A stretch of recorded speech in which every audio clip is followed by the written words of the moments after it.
A father is someone you look up to, no matter how tall you grow. Anonymous.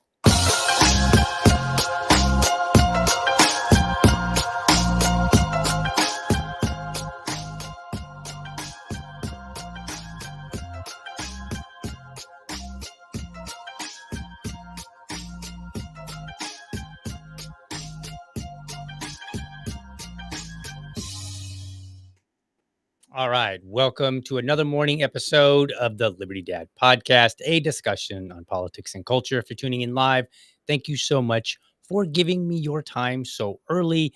And hopefully the audio is working now. Apologies about that earlier. There's a little button that I'm supposed to click, and I did not. Anyway, today is another episode of Dad Talk. Dad Talk is my series to bring on everyday dads, talk about whatever is important to them. The goal of Dad Talk is to raise dad voices. So, no argument, no debate. My only requirements are that we keep it family friendly and whatever we talk about is related to being a dad. Hodey Johns joins me today in this episode to talk about empowering children. Please welcome Hodey to the show. Let me get that. Where do we get that button? That button right there. Hodey, There's that handsome guy. how are you, sir? Doing well, DL. How are you doing this morning? Very well. All right. So we're here to talk about empowering children. Now, I will tell people, please be patient with us. Hodey happens to be the first dad on my shift to Rumble. When I say on my shift to Rumble, like I used to use StreamYard, and I still do. I still have the account and all that, but I was switching over to Rumble Studio because it gives me more destinations to stream to. So we're actually streaming to Facebook Live right now. So if we have some hiccups or anything, wonky is going on, please forgive us. So Hodey, tell us a little bit about yourself. Sure. My name is Hodey Johns. I am a theology student from Liberty University. Well, I'm a theology graduate from Liberty University. I got into the Liberty movement about, I want to say 12-ish years ago. That was hugely influential on me. And currently, I am all in on my Love First Christians project, an online-based faith group where we're actually going through the Bible in 1 year right now. Had a bunch of new people finding God for the first time last year. So, of course, going through the Bible for first time for a lot of these people, as well as a bunch of people that have been in the faith for decades. We have pastors. Of course, it's a voluntary program. It doesn't conflict with any other church groups that anybody's in. And so the combination of those, people asking earnest, first-timer questions, as well as people that have struggled with certain parts of the gospel for 20 plus years, there's some of the stuff that I still read, and it doesn't get any easier for me, when I'm reading about Lot's daughters or something. And it's just one of those things that you kind of say, all right, this is a good project. And so the switching from kind of politics to faith, I was a Republican strategist and operative in Colorado for, before my time in the Liberty movement. And just kind of focused on faith and culture. And of course, my two kids, one of them just turned 18. My daughter just turned 18 last week. And then my son will be 17 next month. And that's me in a nutshell. Awesome. So you are a seasoned dad. So if I have I have a 5-year-old, one. Okay, cool. And so when I have questions, I can come to you and be like, yo, what do I do? And I will answer you with all the wisdom of somebody who really tried to figure it out. And all the power of hindsight is what you'll get from me there. Right. Well, that's what, I have some friends and they're in their 70s and their kids are well grown. And they told me, they said, you know what you're doing well after your kids are grown up and leave the house. And then you're like, oh, I know how to parent now. Like, that's when you've got it figured out. Like, you figured out by then. So a few more years for me. So, all right, we're going to talk about empowering children, which I think is great because we like to think that we empower our son quite a bit. So let's dive right in. Let's talk about when you say empowering children, what do you mean? Let's elaborate on that. Sure. Let me talk about just empowering real quick. Like we kind of are familiar with the concept a little bit. I, Mhm. for the longest time, was in restaurant management. And the difference between an empowered employee and a disempowered employee is massive. Now, a disempowered employee may be somebody that shows up to work every day, shows up on time. These are all great things to have. You rule them by fear, generally speaking. They don't want to get written up. They want to impress you, that kind of thing. But if anything goes wrong, that employee is so terrified of what to do, right? Mhm. Like they are just saying like, hey, if, for example, the fridge goes out, right? Now, a disempowered employee is like, where's the manager? Right? I Right. don't want to do anything wrong. Where's the manager? If I have empowered my kitchen, I'm not getting a phone call. They're like, oh, yeah, we know who the fridge guy is. Oh, hey, we know we need to move these to the other fridge. Hey, I know enough. I feel secure in being like, hey, I know that the meat goes on the bottom. We're going to make sure we don't stack food in the wrong orders so that our, Mhm. health code's up to par. A disempowered employee will follow the rules as much as they know them. But as soon Mhm. as anything goes wrong, they don't know what to do. An empowered employee will be like, hey, something went wrong. That's okay. I know the rules. I know how the system works. It's the difference between a cook and a chef Mhm. in the kitchen, right? As soon as anything goes wrong for a cook, well, I can't make this dish anymore. A chef will be like, okay, what do I have on hand? Okay, now I know what dish to make instead. And I don't want to raise a kid that obeys me because I'm their dad. I don't want to raise a kid that listens to me because I'm big, because I'm smart, because I'm fast, right? All those things are going to fade. I'm going to get dumb as I get older, right? Like Mhm. I was in speech and debate in college that paid for my college experience, right? I am nowhere close to being able to participate in that now. I can tell I've just lost that amount of edge. I'm 40 years old. I'm not ancient. I can just Right. already tell I've lost that step. Wait till you get to 48. Don't Yeah, it's coming. It's coming, right? No, I'm already wearing the Depends. That just comes with being a Right. gamer. I don't want to Right. get up, a live streamer. This has to Right. happen. No. um, and so I can already tell I'm losing that edge. I'm not as fast as I used to be. Kiddo son's gonna hit 17. He'll be stronger than me pretty soon, Mhm. right? He'll Mhm. be faster than me pretty soon. I know that these are all things that are coming, right? I remember getting faster and stronger and wiser and smarter than my dad, right? Right. Dad's an aerospace engineer. Dad, can't figure out Skype, right? And that's the Right. technology before Rumble, right? That we're Right. using right now. So these things just happen. So what I don't want these kids obeying me because I'm, bigger, smarter, faster, whatever it may be. I want them to feel that empowered to say like, hey, listen, whatever life throws at me, I got it. Right. I'm going to be okay. I don't need to turn to somebody all the time. And I'm not saying that like it's not wrong of them to call me for advice. If the Mhm. fridge does go out, I'm not necessarily upset if I get a phone call or anything like that. But I want somebody to have the confidence to at least know that they can take care of it and that I trust them to take care of it. They're empowered to take care of it, as opposed to just like, oh my gosh, what did you do this time? Right. I think we've all had a boss in life, Right. most people, that is going to be disappointed no matter what happens. And this is an incredibly disempowering feeling. Right. I had a regional manager once, and I remember somebody sent an angry letter, and they were like, "We, why are your servers so old? Right? I'm going to Twin Peaks from now on because their servers are like 14, 15-year-old hot girls." And I was, and literally this is in the email. I have like I screenshot it and everything. And I wrote back to him and I'm like, I'm sorry, like we employ the most qualified people for the job. And that involves uh, is seasoned experience. And also we're not hiring people because they're under 18 hot girls. Like we're hiring like, so, and I phrased it as kindly as I could have. And my manager's like, you didn't offer this person a gift card. You're not fighting for this person's business or whatever. Right. And so then I get another person who's like, was like, oh, my order, took too long. And I was like, hey, I'm so sorry about that. Like, let me send you this gift card. And my regional manager is like, so what, are we just sending gift cards to everybody who's angry now? Like, there's no right answer with these people, Right. right?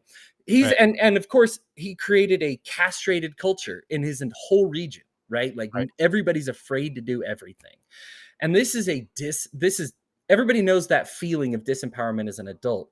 How Right. much more magnified is it as a kid? right? Right. Like to feel that disempowered, anything I do is going to make dad mad. As Right. soon as I miss the bus, it's over, right? Like Right. there's no getting over this. As opposed to being like, hey, you made a mistake or something bad happened or the bus was a little, I don't know. But like, you know what? That's going to happen in life. I want to teach my kid like, hey, I know that I got alternatives. I got other ways to fix this problem. Mhm. It's not just doom, and that is something that I see in life. And so that's what I mean by empowering. Like, and I think the second part is children, which I think that I don't need to define that part too much, but that's kind of what Right. I mean by empowering. Gotcha. So in a moment here, let's walk it. So your kids are 17 and 18. Yep. And so what I'm going to ask you here in just a moment, I'm going to share a couple of stories along what you just said. But what I'd like to do is kind of, since your kids are now effectively grown, right? I mean, they're Mm. not like, I mean, I get it. They're 17 and 18 and they're still growing to do. I'm 48. They're still growing for me to do.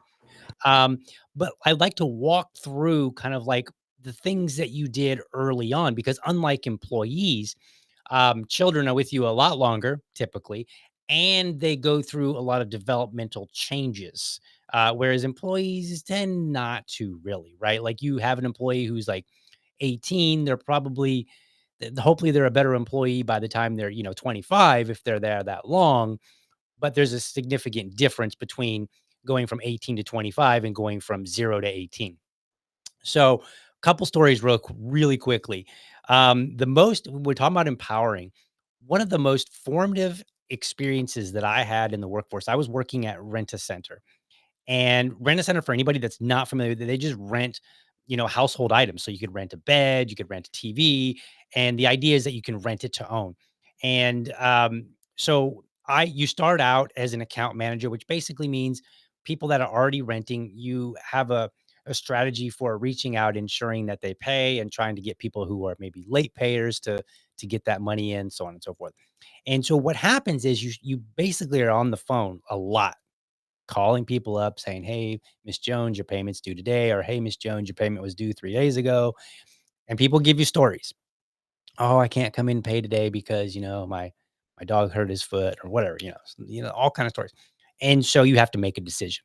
And I would constantly go into my boss's office and be like, "Hey," what was his name? I can't remember his name at the moment, but I would go into his office and I would just be like, "Hey, man, Miss Jones is on the phone. She said this, blah, blah."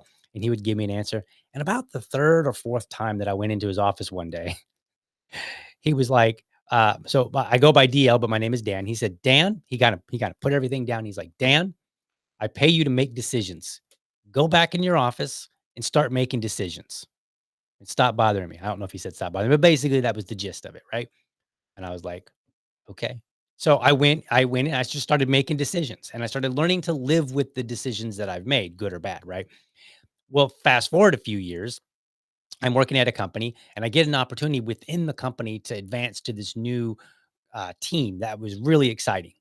And one of the things that I told the boss, I said, "Look, because by that time, the lesson that I learned early on kind of really sunk in, and now I'm established in it." So I tell him, "Well, if you leave me in a position to make a decision, I will make it. Just want you to know that." And he was like, "Good." He goes, "Just make sure you stand by it. Don't weasel out of it and try to blame somebody else." And I was like, "All right, fair enough." Right. So like I agree. I think that there is a feeling about being empowered that is like, I'm not even sure that I could describe it.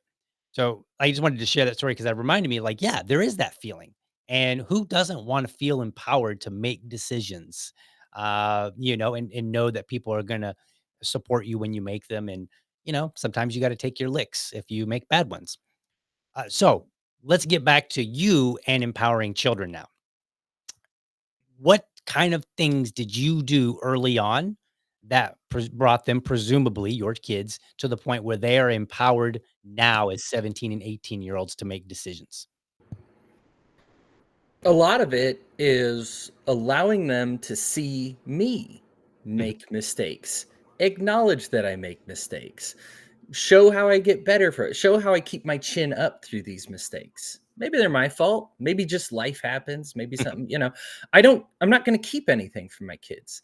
If I miss a bill, I'm like, shoot, I missed a bill. Look at this. They're going to charge me an extra $15. That's like an hour worth of work, right? Because I messed up this payment.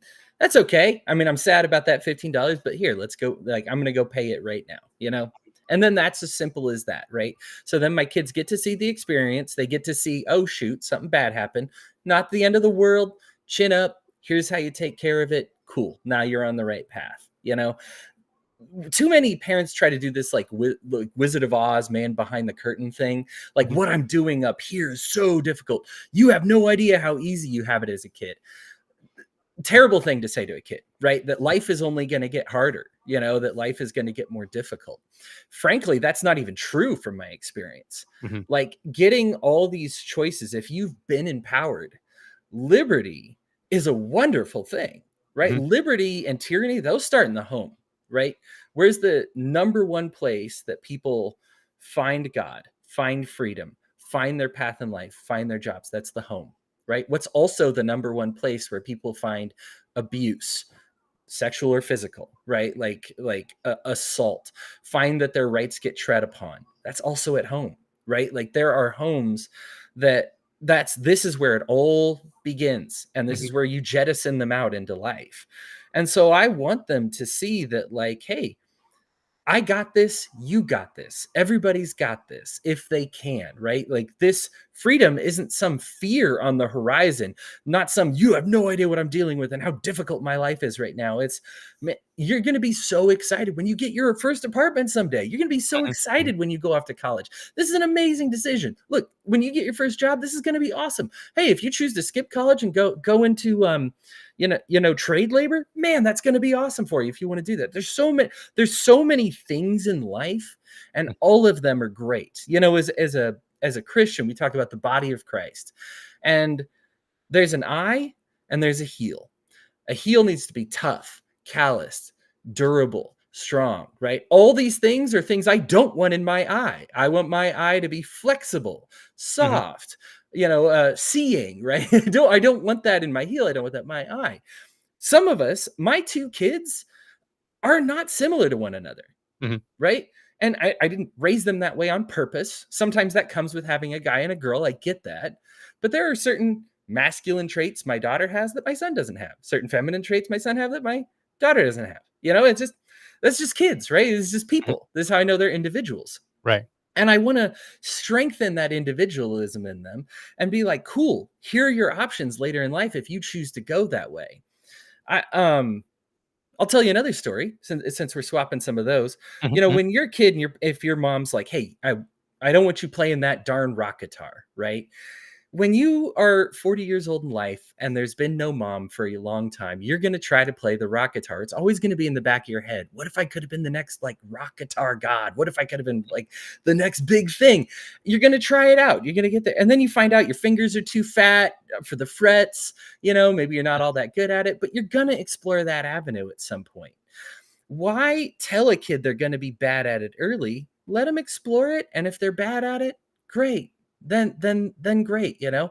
Right. People want to shield their kids from not only seeing bad decisions in ourselves, but themselves from making bad decisions. And one of the things that helped me empower them as they were growing up is it's not like 18, you're an adult, you get everything. And up till then, you've got nothing. It's a ramp up, right? Like, I want to empower my kid to decide what haircut they want well before the age of 18 years old. Right? Like, well before then. Yeah, technically that's when they're allowed to dictate their haircut. And I could theoretically put my foot down and tell them what their haircut is going to be until the age of 18. How incredibly disempowering that is. Now, most of us recognize that that's nuts, right? But how many of us do that with our kids' relationships, their living situations, if you want to go on vacation with us, what you're having for dinner, it's all authority, all authority, all authority. Then we cut them loose to life and expect them to embrace freedom for some reason. Like, of course, that's not going to happen. They've existed on your authority. What happens to most kids who are abused? They pass it forward. Even if it's not abusive, they're going to pass the style that you parented them forward. And if that just means submitting and submitting and submitting to some authority because that's where their safety has always been, that's the bigger, stronger person. Look, nobody bigger and stronger than government, right? Like, sure, submit to them. Those are the bigger, stronger, wiser, smarter people, right? Why not? Submit to them. I don't want any of that. That's not the life I want for my kids. I want to teach them individualism.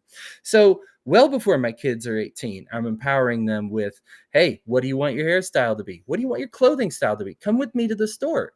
Now, I don't have an endless bank account, right? Like, sometimes we go to the store and I'm like, hey, here's a good way to check prices and stuff. Here's some stuff Mhm. you want to do. Hey, if you want something that's more expensive, something I learned from sales, you always tell people yes, even if it's not on the table. And you just say, like, listen, if you want to pursue this path, my daughter for a while wanted to be like, hey, maybe gymnastics. I'm like, cool. If you want to do this casually, that's cool. A lot of people do that. If you want to do it professionally, here's what we need to start doing. I will empower whatever you decide. And this is like Mhm. 6 years old, right? Right. And she heard what it takes to kind of do the professional side and was like, I don't really want to do that. Let's stick with the casual side. Cool. Right. Like, and that is kind of how I do it, and just encouraging them along the way, talking through these decisions, letting them see the process, and not creating a fear of that process, letting them know, hey, this is a fun thing to engage with. Choosing your own clothing style is super fun, right? Right. I don't want the kids wearing whatever I tell them to wear until they're, forever years old. I would love it if they got their own styles. And I'm like, look, here's the things that are within our budget. Here's the budget I usually spend on your clothes. Do you want to come with me and pick them out? Right. Cool, right? Like, come on along, let's do it, and and maybe that means make a decision. Maybe that's like, hey, I could, buy this expensive coat and, not have not have jeans, and then I'm wearing jeans with patches in them for a year, right? Right. All right, that ended up not being a great, great value there. But then also, and I think another, mistake parents make is being like, well, you're not getting jeans for another year and they're wearing these tight jeans. No, let's show them how to sell the coat or return the coat, right? Like, let's go through the process of fixing that mistake and Right. then teaching them that these things aren't the end of the world, and being able to go along with you teaches them that, yes, there are bumps in the road and you can get over all of them, really. Mhm. Life isn't hard mode unless you make it that way. Right. And so let's really encourage them and get them excited about this process. Yeah. Awesome. It's a yeah, the more I listen here, the more I think like, man, maybe I've empowered my son a lot more than I even realized. And a lot of it is just, I'm very, very independent. And so like I'll joke with my wife, who I call the perpetual student, because she's always wanting to go to like take a class. And I'm like, why don't you just learn it on your own? Right. Like, cause to me, like you can read and you can, then you can pretty much learn anything. And now with YouTube, you don't even have to read. Like, you just watch it and somebody tells you about it. And so like we started early. We are just like, all right, well, here, you can do this. You can try it out. And one of the things we did was to, when he showed an interest in something, kind of run with it. Not because, and to be honest with you, it wasn't really even a strategy. It was just, oh, he seems interested. Let's go with it. That was it. It was that simple. I was like, "Oh," and it would be for toys, right? Which is more obvious, and most parents probably like, "Yeah, of course you would." But then also, like, when he would see me plugging something into the outlet, and he would wanna try to plug it in. I was like, "Alright, well, plug it in. Try it out." And we just kinda guide him and say, "Alright, this is how you do it." And to this day, he has never stuck anything that's not supposed to be in there. And I think part of the empowering helps train kids to understand the way things should work. And so, like, not to squelch their exploration, but just kind of like narrow it, maybe focus it a little bit. In fact, I'll tell you a story, not even my own actually. My wife and I went to California on a vacation, and we stopped at a vineyard, and there was a young girl there that was she was bringing us all the wine and stuff like that, and she couldn't have been more than 25, and she was like insanely knowledgeable, like intensely knowledgeable. Like, she was talking about the soil, the weather, grapes, the different types, the skins. I mean, she was just like, and I would, it was just like this enormous wealth of knowledge. And I was like, holy wow. I was like, and I was like, you don't look more than 25. I was like, so I asked her, I was like, how do you know all this? Because you just seem really young to know. this much about wine. I was like, were your parents vineyards or something? Or not vineyards, but did they have a vineyard? Here's what she said. And this is crazy. And this is before my son, actually. She said when she was a little kid, her parents were really into wine. And when they got old enough that they could hold a glass at dinner, because her parents always had a glass of wine at dinner, her dad would give them a splash of wine. So, like, they're 13 years old and they get a splash of wine. And then her dad would say, write 3 things down that you can taste in this wine. And so he basically was training her in a sense to understand, like, this is how you appreciate wine. And she said, this is where it gets phenomenal. She said, when I got older, she said she went off to college. And because of the way that her dad instructed her to appreciate and enjoy wine, by the time she got to college, the idea of getting drunk just didn't really appeal to her because he was like, that's not how you appreciate alcohol. And so she said she was like, I was always the DD because I mean, I'm sure she probably got drunk once or twice, but she wasn't partying in the same intense ways. And since you're a Liberty, you went to Liberty University, is that what Yeah. you said? So you're a Christian guy. A friend of mine told me years ago, he went to, I can't remember which college he went to, but he went to a Bible college. And he said, do you know who the wildest ones that I interacted with were? And I was like, nope, I don't. Although I should have. And he said, they were pastors' kids. And he said, because a lot of them were sheltered so much that when they get out and they get all this freedom all at once, they just blow up and because they don't know what to do with it. And they don't know how to handle it because they've never actually had to manage the consequences of small decision here, a small decision there. So when they get to the point where they've got tons of big decisions to make, they make a bunch of bad ones all the time. So I think the idea of empowering kids, definitely starts early, and a lot of it is just exposure and just going with it. Really simple. It's not even a huge strategy. Just, oh, you're interested in this? Now some things are off limits. The table saw my son has never ever touched, and he doesn't get to touch right now because it is so dangerous. But I think also, and tell me what your thoughts on this. I think if you have a broad sense of exploration with your children, then the things that you need them to not do or not touch make it a lot easier because it's like, well, I have all this freedom. I'm not really missing out on a whole lot because I can do all these other things. So whatever on this one item that dad doesn't want me to touch. Do you feel the same way or tell me your thoughts on that? Yeah, totally. I'm glad to hear it. It sounds like your kid. I was dancing with the kiddo earlier, while we were doing getting the sound booted up and Right. everything. And that's good that they feel the ability to be like, hey, dad's with a guest. Oh no, I better run away. So it's me like, oh, dad's with a guest. That's cool, right? Like I'm welcome here. That's good. It's the thing we want to be. We don't want to say, hey, I'm with people right now. So then you Right. go run. That's absolutely a behavior that people learn and Mm. carry into their adulthoods. Oh shoot, they're with people. Better get out of here. How do you work your way up in life? Hey, you see people with people, you go, hey, what's going on here, guys? I'm part of this group too, right? Like you Right. fit right in. Um, Yeah, yeah, he goes with us almost everywhere. There's like he comes to libertarian events with me. We'll go out to dinner and drag him along with us. My wife's a real estate agent. She takes him to show houses sometimes or to walk through houses and like he's with us like a lot. yeah, cool. Yeah, there's so what we want to do, and we're bringing our kids through life. We're the custodians. We are not kids. Aren't property, Mhm. right? They are people. We're the custodians for those kids. We are there to make sure that they retain their individualism as much as possible, right? I don't want to turn us into a bunch of some people get too principle minded about it, right? Where we hit the point where like Henry David Thoreau. Listen, I love principles, but there's a point where he's like, you can't have a kid without like cutting the umbilical cord against their will, right? Like Mhm. at some point you're getting so wonky about it that you're not really letting what I would say the Holy Spirit kind of guide you through some of these decisions, right? Mhm. At what age should they be able to use the table saw? Well, I think it's going to be before the age of 18, but Mhm. after the age of 5, right? Like Right. so and here's the thing, it's not even about age. You're going to know by your kid's maturity level, Right. right? There's not like a magic, oh, they turn 10, they can use the table saw. Right. Some kids yes at 10, some kids no at 10, right? Like and that's just that's going to involve flexibility, right? Where we need these things. I'm always inspired by Jesus, who on several occasions breaks the Old Testament laws.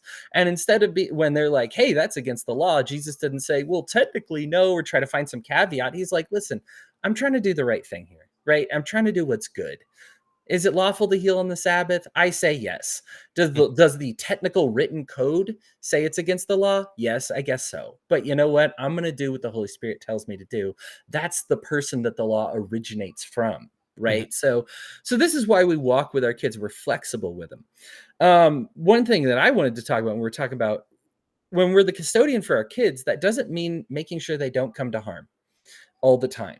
Mhm. Right. And that's a hard thing to say because obviously we love our kids. Right. And when we see like a harm that maybe they could have avoided, we want to help them avoid it. Right. We want to make sure, man, I could have stopped that from happening.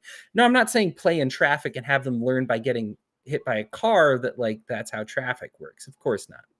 Right. But this does mean doing a dangerous thing on the jungle gym, Right. falling and getting some stitches, right? Like I have stitches. Could my Mhm. parents have prevented me from getting those stitches? Yes. And I would have lived a miserable, lonely, solitary life. As a parent, and some people just say they do it out of protection for their kids, but most parents do this out of protection of themselves. We don't want to feel Hmm. like failures Good point. for saying like oh no, I let my kid get hurt. What are the other parents going to think? Mhm. You see a lot of even parents that are disciplinarians where they get into the store and that goes right out the window Mhm. because they're scared of what other parents, what everybody else is going to think about the way that I do things. And so then kids learn that there's different rules for different places, that things, don't always make sense. It creates chaos, even though the kid is allowed to do whatever they want while they're at their store, but not at home, right? And this makes it so that they understand the world a lot less because they learn that actual, principles and rules don't even matter at all, you know. And so great example, probably the best example of parenting in the Bible, the prodigal son, right? Mhm. Prodigal, by the way, for those listening, I didn't learn this until embarrassingly late into my theological career, just means bad with money, right? This son is Really? bad with money. Yeah. Yeah. Prodigal, we tend to think like wayward or something like that. But Right. yeah, Right. it just means you're bad with money, right? Many prodigal people in this day and age, most of them have been elected to office, but I digress. Uh, the prodigal son, bad with money. And what does he ask for his father? Hey, can I get my inheritance early? What does the father say? He says, okay. Mhm. Right now, the father knows this kid's going to blow through it, right? Knows. Now, how many of us, by our modern standards, would consider this enabling bad Mhm. behavior? I think most parents would. What Right. we need to learn is take the lesson from that father and be like, hey, your kid is going to make mistakes, sometimes catastrophic mistakes. Mhm. But when they are ready to journey out into the world, listen, you could try to force him to stay on the reservation forever. But that's not what you're called to do as a parent. At some point, you got to let them go. Mhm. By allowing the child to make this mistake, it's the Garden of Eden all over again. This is their salvation through mistakes, through sin. What happens? Sin is its own natural consequence, right? A lot of parents try to be the punishment for sin. Mhm. What's the punishment for a lie? Is it dad spanking me? Or is it a fractured relationship with my family? Right? Spanking is an external consequence, right? Like that's something that they learn to fear me. Fractured relationship, they learn to love me and mourn that they have created distrust, right? That is Mhm. a natural consequence. Being prodigal, being bad with money is a natural consequence. This guy ends up eating out of pig troughs because he blows all his money, right? Mhm. And what does he say? How does he learn that the father still loves him? He thinks and he sees not just how his father treated him and his brother, because we know the brother's back at home, right? Living a good life. But he sees the way his father treats other people. He sees them walking around, says, man, my father has so much love for people. This is big, right? We need to show our love to other people, not just our kids. Otherwise, our kids don't think they love me. They think they got lucky. Mhm. Huge difference, right? If I'm born to that guy and they love me just because I'm born to them, that's not the reason we're supposed to love somebody. That's just them saying, oh, they got lucky. Mhm. So your kids need to see your love of people, other people, and not just them. Now they're the ones you're the custodian for them, sure. But that doesn't create extra love, right? You love all people, You're just specifically responsible for them. Mhm. And that's the only difference. So this prodigal son sees the love of the father has for his servants, for his employees, for his workers. He's like, man, I miss that. Right. Mhm. Like, I miss that. I want a taste of that again. And it brings him back home. And even after blowing his half of the inheritance, father gave him half of the estate, sold it off, gone, right? Mhm. Not getting that money back ever. And the kid feels okay to come back. Now, of course, he's humiliated, ashamed, whatever it may be, but that humiliation, that's not coming from the dad, that's coming from himself, Mhm. right? The dad sees him off in the distance and goes running out to him to welcome back home. How many of us do that when our kids make a mistake and they come running back home and they're like, "Dad, I really messed up." How many parents go, "What did you do? Right. What happened? What were you thinking?" No, they've come back home. This Mm. is this you're adding fear at the moment when they need to feel relief. They Mm. already feel the fear. They've already dealt with the punishment. You know? And so, like, this is like, that story to me is so empowering. And yeah, we might call it enabling, I guess, but we need to stop having this fear. And I wouldn't encourage like enabling necessarily, but there does need to be a stage where we're like, you're going to make this decision, you're going to regret it, it's going to be okay. Because if I really truly think they're going to make a regrettable decision, vengeance is mine, saith the Lord, right? Not my job to punish them for that. That's the world's job. The world will deal with it fine. My job is to provide a home for them to come back to afterwards. And so that I think that helps kids feel empowered. Now, here's the thing, like, we don't want people making that catastrophic mistake. Mhm. But this son, being prodigal is in his name. It's in his nature. Some people have flaws like that. We all had to find out the hard way about something. Every single one of us, has had to learn the hard way about something. Quite I a few don't times, come actually. right. I don't come on this show as some like great dad who's never messed up. I've arrived here by being a flawed dad who Right. often messes up. Listen, my two kids are my stepkids. Right? Like, I showed up. Now, they were very young, when I show up in their lives and everything. But I'm a divorced man. Listen, I am much more wise now about helping people through marital problems by being broken and destroyed and having made those mistakes. Mhm. When you have somebody going through rehabilitation, do you have them? Who leads these seminars? Is it somebody who's never done drugs in their entire life? Absolutely not. Those people have no idea.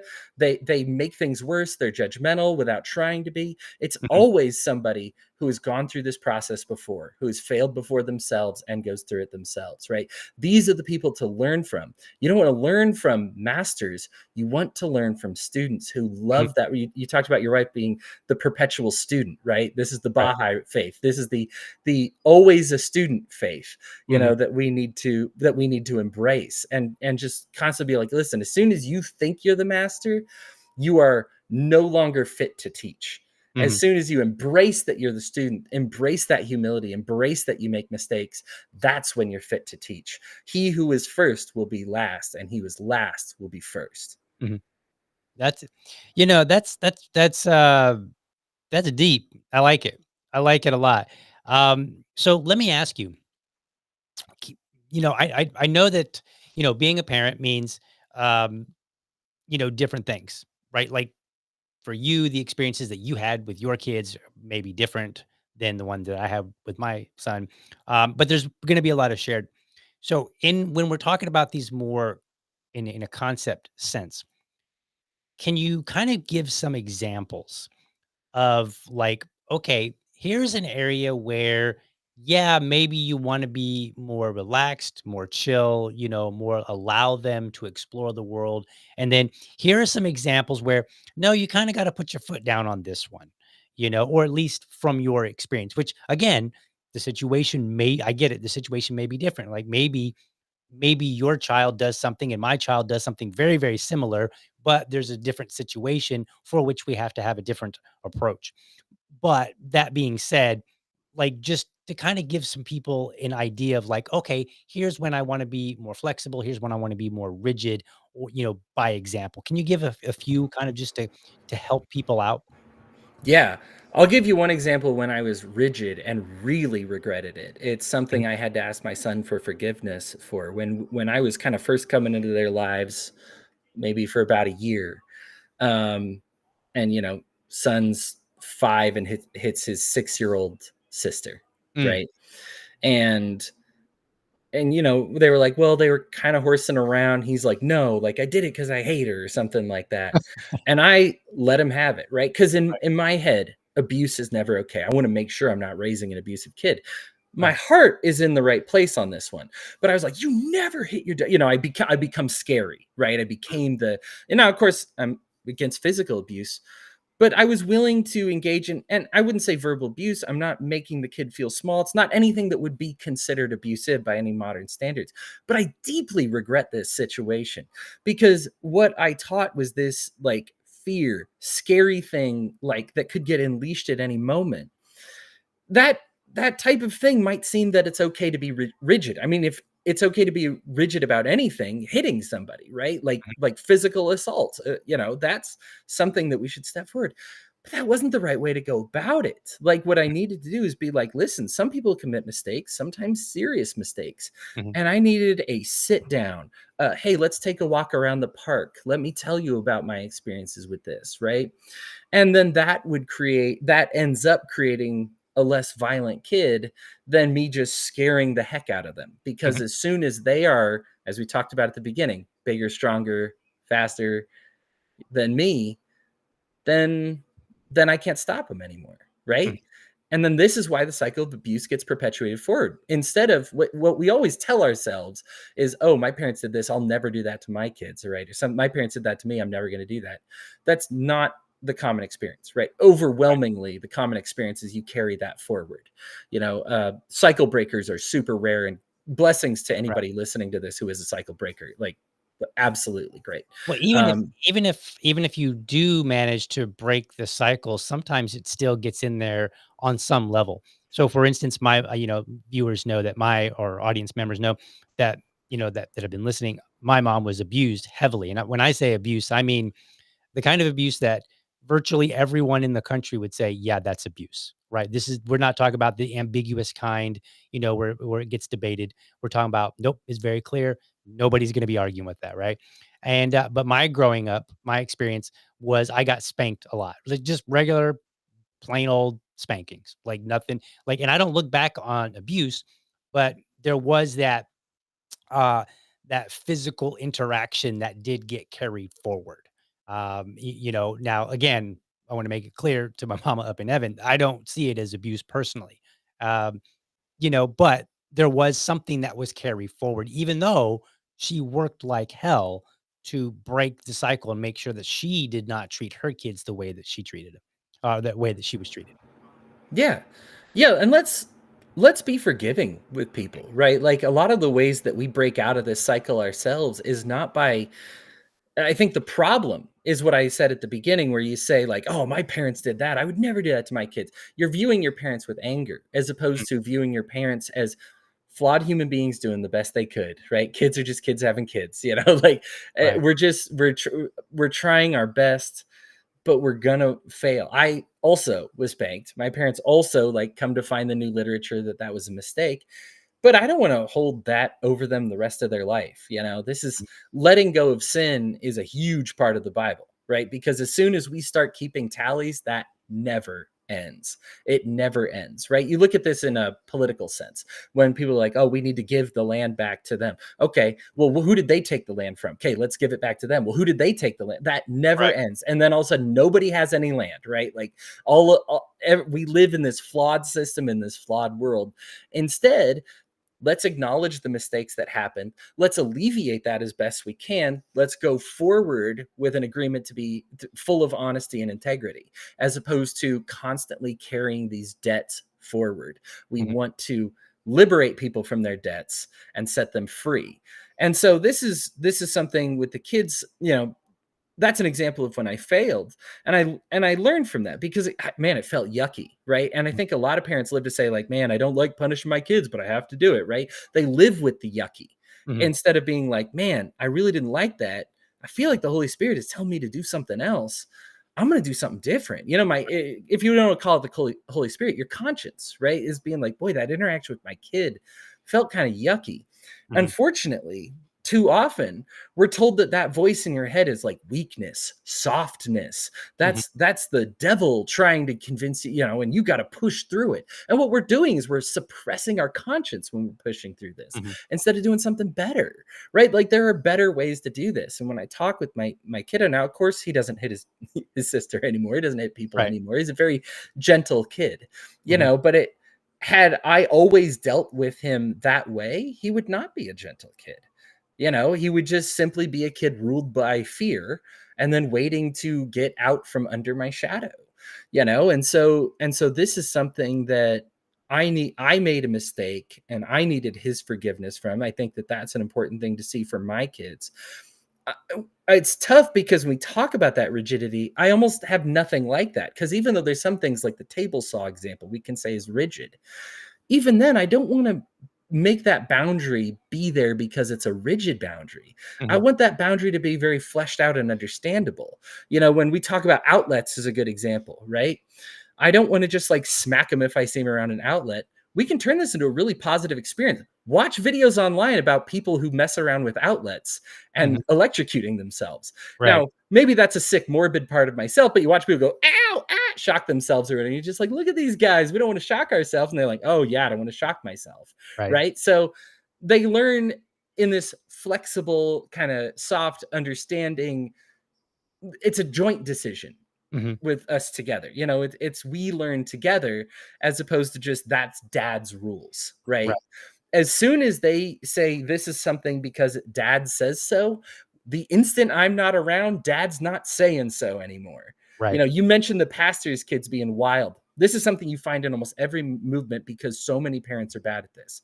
And it's funny because it's hyped up as a good thing. But whether you're at a Christian conference, atheist conference, libertarian conference, Democrat conference, Republican conference, they always say, hey, did you know that the majority of us are first generation? Sounds like a cool statistic, right? Oh, our recruiting efforts are so good.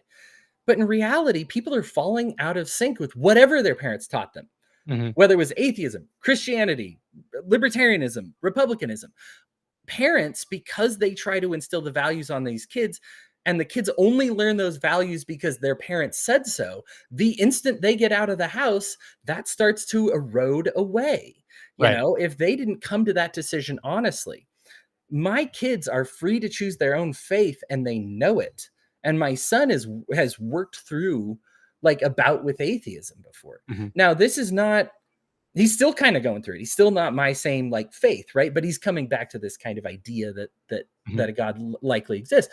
But the thing is had I been like, no, you're not even allowed to question that. What are you doing? Listen, I understand from an eternal perspective, it's scary when a kid chooses to leave a faith that you really believe in and you really think can help their lives. But if I behave, if I go off the wall and rigid about that, he's still going to leave the faith. He's just going to do it when he's 19 and disempowered, as opposed to doing it when he's 8 and empowered, and then coming back like the prodigal son, coming back to the truth. Right. You know, if it be the truth, you know, because like I said, vengeance is mine, saith the Lord. If he's walking on a bad path, God will take care of that, right? Like I let him take care of it. My job is to just empower them, give them all the tools that they can going forward, and encourage them to do as best as they can, and with the understanding that they're going to fail sometimes, and that's not the end of the world, you know. And so because both my kids have been able to decide for themselves, I am not at all worried about the state of their souls, because I would be more worried if my kids were both Christians because dad's a Christian than if both my kids were atheists because they felt empowered to be able to leave that faith if they wanted to. In Mhm. one sense, their faith is entirely based on me and not at all on God. In the other, it's an inevitability that they will come back to the truth, right? Like, and I think more parents need to be willing to see that. And you know, prodigal son style. This is very biblical parenting. And it's funny Right. because we think of biblical parenting and we think of that authoritarian pastor, you know, whose kids, as you mentioned, almost, you know, very consistently leave their parents, Right. whatever their parents' faith was, because their parents aren't being pastors. They're being authoritarians. They're being tyrants. Right. This is how they teach their values. It can be a good value, but a good value taught in tyranny is still bad. Let the state show you any number of good ideas like charity and show you exactly how to mess it up, right? State-run Mm. socialism, capitalism, charity, retirement accounts, right? The worst version you can do is mix that good thing with authoritarianism. It Mhm. is not any different than government than it is at home. That whether it's parents' authority or government's authority, that problem is obeying it because it's authority. Right. And I think there's a lot to be said about where resentment will take a child. So from my observation, one of the, there are two ways that a child may go and act out in a very negative fashion. One is, hey, I didn't get to experience all these things. Now I want to try to experience them. And since I didn't learn how to make good decisions with smaller things that were maybe more or less uh, problematic, right? Like, hey, okay, taking a hit of the joint, with my friends, that's one thing. Trying out heroin, that's another, right? Like, it's so if you learn to make better decisions with the smaller things, then hopefully that prepares you for the bigger things. But then I think the other side is that there is some resentment. Like, hey, my parents wouldn't let me do this, and I'm going to do it just because they wouldn't let me. And we see this all the time with girls, right? With girls who, got that boyfriend that the parents don't like, and then they do all these crazy things to go and see that boy. And I think that, there's an argument to be made that if it comes down to resentment, the negative results from the child leaving are going to be that much worse. Right. And so, you like, and you don't get to choose. You don't get to choose whether or not your kid is doing all these things because they're finally getting that opportunity to explore and check out the world, or if they're just resentful and they're pissed because they didn't get to do it. So, Yep. let's shift gears. So at the end of every show, or right before the end of every show, what I like to do is I like to put up something that comes off of social media for the dads to respond to. And so normally what I do is I'm in a dad group on Facebook. And so I'll maybe screenshot it and then I'll show it to the dad that's on the show. And then I'll say, hey, what are your thoughts on this? This time, I'm actually gonna do something different. I have a video. It's like a 40-second video. So I'm gonna try to play this video, and hopefully we get it right. And again, this is the first time that I'm doing this via Rumble. So bear with me, folks. As I There we go. Pause it. I don't know if you heard that or not, but I'm getting it queued up here. So let me see if I can't bring that up on the screen here. And let's see. There it is. So I'm gonna share it. We'll see. Okay, so what we got here. Am I sharing it? Are you seeing it? Let's see here. How does all of this work? No, it's not gonna work. It's Uh, all good. It's all it might good. You it might work. focus on tech stuff. I'll riff, right? Yeah, Like figure that let out, me figure see. it out, We do that. Nope, that's not doing it. Presentation. There we go. I see Okay. it. Okay, perfect. There we go. We Oh, I have seen this video. Yeah. Okay, good. So I'm gonna Okay. play it and hopefully all Yeah. the audio comes through. Let me know if it doesn't. It's only 40 seconds, but even if not, you know what it is and we can describe it. So here we go. Hey, what's up, guys? Here I am in Target, my local Target, right? Check this out. So we're in the boys section, guys, boys clothes section. I want to show you over here. This is the clothing we have for boys. Dinosaurs are cool, right? There's a big rainbow behind the dinosaur. But we're not going to stop there. We got a cloud, hula hooping with a rainbow. What's this? Trucks are cool, right? Picking up a rainbow. Why are we picking up a rainbow, guys? Why is this boys clothing today? I'm not done. Like Baby Shark? Bye-bye. There's masculinity. That's what they're doing. They're destroying masculinity. Guys, it's time to stand up against this wokeness. We need to stand up as parents and leaders and fathers. Like and follow for more. All right. So what's your take on this? The guy getting mad about feminist feminine type stuff on boys' clothing while he's wearing a pink shirt. Uh yeah, all right. So common misconception in Christianity, within Christianity, not Mhm. by other non-believers, that God can't be in the presence of evil. I have heard this in like every church I've gone to. It's simply not true. It's evil that can't be in the presence of good, not good that can't be in the presence of evil. God doesn't simply appear to people because it would vaporize people, not because it would vaporize God, right? Like, this is a huge and important distinction. When you talked before about like, oh, they've got that boyfriend that you kind of don't like, right? Think they're a scuzzbag. Listen, there's two ways to keep this guy away. One works and one doesn't. The one that doesn't work is being like, you can't see him again. That's the end of it, right? Like, that's just it. Historic. We've got movies on this, right? It's been true for centuries, literally biblical, literally millennia old stories of trying to keep. We know she's sneaking out that night. It's not happening, right? Like, that's not going to work. What's the other way, right? Hey, come on in, scumbag guy or whatever. Let me treat you like family. Let me treat you with love. Let me treat you with respect. Maybe scumbag over here is going to find a better way of life and just be like, man, I didn't like that way before. And he's going to become that good person that you want. Or he's going to be like, hey, you know what?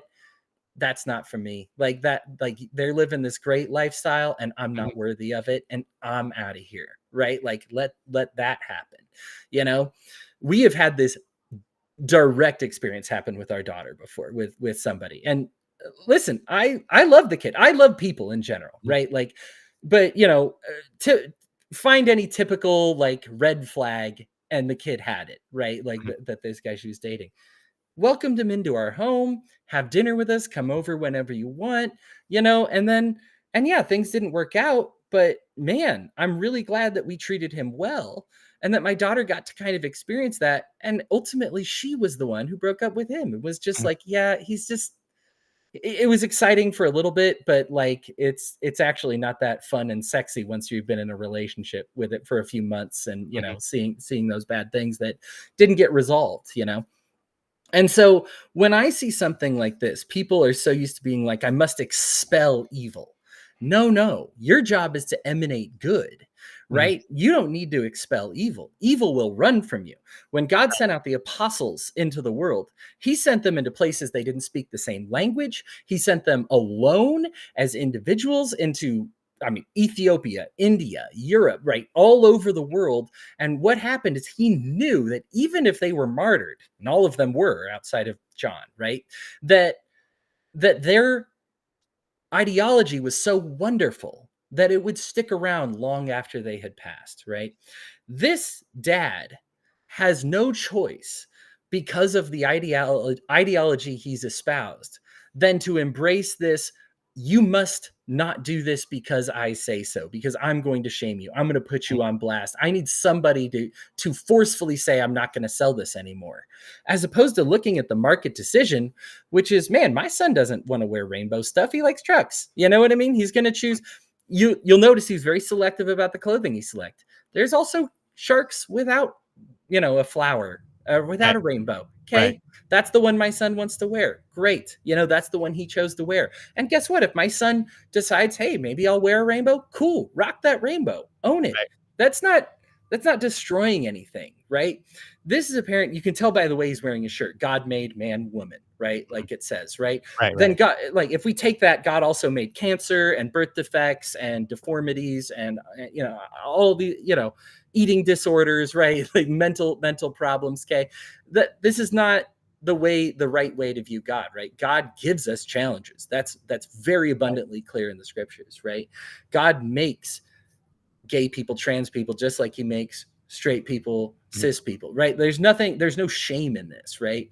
As soon as I have to say, no, God made man, woman, and that's my ideology, and you're going to believe that, that's a great way to assure that his kid's going to follow in different footsteps as soon as he gets a taste of the truth. Conservatives like this wonder why every time their kids go to college or school or something like that they immediately leave their ideology behind. It's not a surprise. I don't want to be a part of this guy's ideology. I don't care what it is. Even if he's right, I don't want to be part of his ideology. Right. The instant I get the option and I'm in college, I don't want to do this, right? I don't want a dad who's flipping out because of the clothing that's offered, right? If this father is in the right, let's pretend he's in the right. Then what he's going to do is empower his kids who will walk by this and be like, oh, here's the one with the good shark. Right. Cool. That's the end of it. And guess what? These people will Like, if there's nobody buying their clothes, these companies aren't doing this for some kind of charity, right?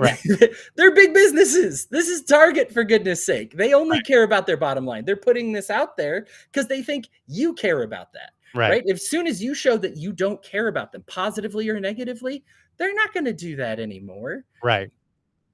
Yeah, it's funny when I saw the video. So it's funny actually because I think it might have been the first guest for Dad Talk that I ever had on. It was a guy I met through a dad group, and my son was probably about 3, and the dad was like, "Oh, it's okay for your boy if he wants to wear pink," and he wasn't like talking like a pink, bright pink girly shoes with a tutu and putting makeup on. He wasn't talking about like that level. He was just like, "Look, there's a pink shirt, like it'll be fine." And it was funny because just that night when I saw the post, just that night, my son had went to this like little gym thing, this little kid gym, and for a time, he was just always gravitating to the pink toys. And I think it was just because it was bright. Like, like I know like you've got like your crazy activists that'll be like, oh, maybe there's something to this. And then you have the other side who also go, oh no, we've got to squelch that. We can't let that. And then there's me in the middle. I'm like, I don't know. Maybe he just likes it because it's a bright color. Like, maybe because it's weird. Like, and I don't want to beat up on conservatives too much, but on one hand, they'll say, let kids be kids. Okay, well, what if kids are attracted to rainbows and, flowers when they're 5? Because those clothes were pretty small. So I'm like, my son's 5.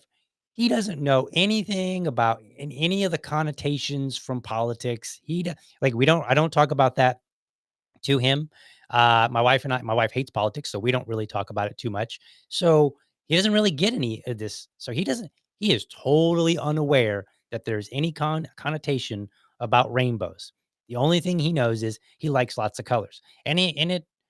When he's coloring, he uses lots of colors, right? Like, this is a very consistent thing. So I'm just like, all right, let him be a kid, like whatever. And now, to my point earlier, I do put my foot down occasionally, but very rarely, only if I absolutely feel it's necessary. So like we were in a store one day and we were looking at shoes and he grabs these pink shoes with a pink bow on them, very clearly made for girls, right? And he was like, "Ooh, these are nice." And I was like, I put them back on the shelf. I didn't get all gruff and crazy. I just said, "Those are for girls, son. We can look for something else." And he's like, "Okay." And that's it. End of story. Super simple. And we move on, right? Like, but he only picked them because they were a bright color. And like the shoes that he does pick, they're always bright. They're always like nice and bright. And like, I'm like, dude, you're going to blind kids with those things, even the boys' shoes, they're bright. Like he just likes bright and many colors. And I'm like, oh, nothing wrong with that. Maybe you'll be an artist. Some of those NBA shoes, man, that like color splash that they got going on, right? Like this is not something you necessarily grow out of or that's important, right? Like there's a lot of business people that like my father, for example, really loves the pink tie, and I remember when I was a kid, I was like, pink, Dad, really? Right. But like purple's my favorite color, right? And there was nothing about it, right? Like, of course, sometimes you'll get harassed, but like this is a great example of what you're talking about, DL. Like somebody who's confident will just walk past this. It doesn't even like register to them, right? He'll just be like, oh, those are girls' shoes, whatever, right? Like it's nothing. Is Will Smith secure in his marriage, right? Like what was the signal to everybody in the world that he was an insecure man? When he smacked somebody else for daring to like tell a few jokes about his wife, right? Like I'm secure in my relationship. After his wife stared him down. Sure. After he laughed and then his wife stared him down, right? Yeah, right. So like a lot to dig into there, but like on the surface level, it's just like, listen, if you're secure, somebody tell those jokes about you, you laugh with them, right? Like there's nothing, right? Like if this guy is so secure in his manhood, he's just walking by this. There's nothing to it, right? This is a non-story. This is a deeply insecure man, right? Who deeply feels the need to tell people like we have to unite and like burn the witch, right? Like this is somebody, as opposed to being like, hey, listen, like if you see somebody practicing witchcraft, like just don't. Let me show you why, let me give you the healthy reasons why. Now there's a double problem here because like I said, when I talk about the consequences and God being the consequence. The problem that some people like this have, and like you said, this is not just a conservative problem, but this is a kind of a conservative video, which is why I'm bringing this up. Mhm. That if there is no them being the consequence, God's not taking vengeance, right? Right. Because it's not a problem, like that's the issue. And the issue is that conservatives are finding out that they've been manipulating their faith and saying that, or even if it's not faith, manipulating their lifestyle and Mhm. telling people, hey, this is the way of life. And if you don't live that way of life, oh no, we're finding out that they find actually a lot of success, that these gay parents can actually adopt kids and become loving, wonderful, godly Christian parents. Oh no, that goes against what I've been instilling in my kids.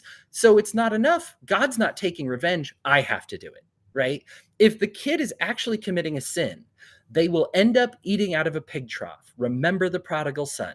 God promises that. Your job is not to be the punishment. Your job is to welcome them back home.